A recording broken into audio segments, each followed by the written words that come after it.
Local 18 ప్రేక్షకులకు స్వాగతం. ఆంధ్రప్రదేశ్ ఉత్తర తీరంలోని శ్రీకాకుళం జిల్లా పర్యాటకానికి నిజమైన నిధి. సముద్ర సౌందర్యం, పురాతన దేవాలయాలు, అద్భుత జలపాతాలు, పచ్చని కొండలు, బౌద్ధ వారసత్వం, సాంప్రదాయ ఖాదీ వస్త్రాలు ఇవన్నీ కలిసిన ప్రత్యేక ప్రాంతం. కేవలం 2 రోజులు సరిపోతాయి. సరైన ప్లాన్తో ఈ జిల్లా అందించే అందాలను ఆస్వాదించవచ్చు. కుటుంబంతో పాటు స్నేహితులు లేదా జంటగా బయలుదేరి ట్రిప్ అయినా ఈ పర్యటన ప్రతి ఒక్కరిని ఆకట్టుకుంటుంది. ప్రత్యేకంగా 2 రోజు పొందూరు ఖాదీ వస్త్రనిలయ సందర్శన ఈ ట్రిప్కు మరింత విలువను జోడిస్తుంది. అరసవల్లి సూర్యనారాయణ స్వామి దేవాలయం ఉదయం 6 నుంచి 8 మధ్యలో దర్శనం చేసుకోవాలి. ప్రపంచంలో అరుదుగా కనిపించే సూర్య దేవాలయాల్లో ఒకటైన అరసవల్లి ఆలయం శ్రీకాకుళం పర్యటనలో తప్పనిసరిగా చూడాల్సిన ప్రదేశం. ఇక్కడ గర్భగుడిలోని మూల విరాట్కు సూర్యకిరణాలు పాదాలపై పడే నిర్మాణ కళ, ఈ ఆలయం అద్భుత నిర్మాణం చూడవలసిన ఒక అద్భుతం.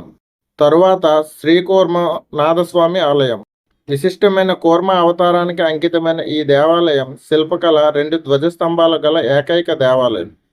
తాబేలు ఆకారంలో మూర్తి కలిగిన దేవాలయం. ప్రపంచంలోనే ఇది ఒక్కటి మాత్రమే ఉంది.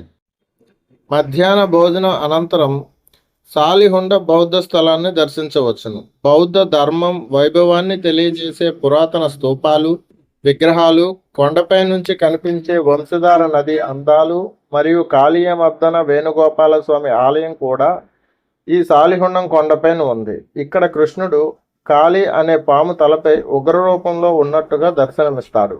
కళింగపట్నం బీచ్ ప్రశాంతమైన సముద్ర తీరాన్ని డచ్వారు నిర్మించిన లైట్ హౌస్ చూస్తూ ఇక్కడ ఉండే లోకల్ మత్స్యకారులతో కలిసి వారి జీవన విధానం వాటిని ఎక్స్పీరియన్స్ చేసి, అలాగే సముద్రంలోకి బోట్ షికారు ఉంది. ఈ బోట్ షికారు ఈరోజు ఒక మధురమైన ముగింపు అవుతుంది. రాత్రికి శ్రీకాకుళం జిల్లాలోని బారువా బీచ్లో ఆంధ్రప్రదేశ్ ప్రభుత్వ హరిత రిసార్ట్లో స్టే చేయవచ్చు. రాత్రి ఇక్కడ దొరికే సీ ఫుడ్ తింటూ క్యాంప్ ఫైర్ వేసుకొని ఆ రాత్రి సరదాగా గడపవచ్చు. తరువాత రోజు ఉదయం సూర్యోదయాన్ని బారువా బీచ్లో చూడడం ఒక మర్చిపోలేని అనుభవం అవుతుంది. తీర ప్రాంతం ప్రశాంతంగా ఉంటుంది. ఈ బీచ్లో మునిగిపోయిన ఒక పడవ అవశేషాలు చూసేందుకు అండర్ వాటర్ స్కూబా డైవింగ్ అవకాశం కూడా ఇక్కడ ఉంది. ఆంధ్రప్రదేశ్ ప్రభుత్వం టూరిజం గవర్నమెంట్ వారు ఏర్పాటు చేసిన ఈ అడ్వెంచర్ స్కూబా డైవింగ్ ఇక్కడ చేయవచ్చు. సుమారుగా మనిషికి 2000 నుంచి 3000 వరకు స్కూబా డైవింగ్ ఛార్జ్ చేస్తారు. స్కూబా డైవింగ్ తర్వాత బీచ్ లోనే బ్రేక్ఫాస్ట్ ప్రయాణం ప్రారంభించవచ్చు. మెట్టగూడ వాటర్ ఫాల్స్ ఈ డిసెంబర్ సీజన్ వచ్చిందంటే పచ్చని అడవులు, జలపాతం, చిన్న ట్రెక్కింగ్ ఉంటుంది. ఇక్కడ జలపాతం 3 స్టేజ్ల్లో ఉంటుంది. మొదటి స్టేజ్ నుంచి 2వ స్టేజ్కు, 2వ స్టేజ్ నుంచి 3వ స్టేజ్కి ఎక్కే మార్గం చిన్న ట్రెక్కింగ్ లా ఉండి కొండలు చెట్ల మధ్యలో ఉంటుంది. 3వ స్టేజ్ లో మాత్రం వాటర్ ఫాల్స్ చూసేందుకు అందంగా ఉంటుంది. 2 కొండల మధ్యన పారే ఈ వాటర్ ఫాల్స్ మధ్య టూరిస్టులు స్నానాలు కూడా చేస్తూ ఉంటారు. ఇక్కడ అందరూ కలిసి ఫోటోలు తీసేందుకు ఇది ఒక అద్భుతమైన ప్రదేశం. శ్రీకాకుళం జిల్లాలోని అత్యంత ఎత్తైన పర్వత ప్రాంతం అడలి వ్యూ పాయింట్. ఇక్కడ వాతావరణం చల్లగా ఉంటుంది. సీతంపేట నుంచి అడలి చేరుకునే మార్గం ఘాట్ రోడ్తో కూడుకుని ఉండడంతో రోడ్డు వంపులు తిరుగుతూ ఎత్తుపల్లాల మధ్య ఎటువైపు చూసినా పచ్చని చెట్లు, కొండల మధ్యన ప్రయాణిస్తూ ప్రకృతిని మైమర్చిపోయేట్టుగా ఉంటుంది.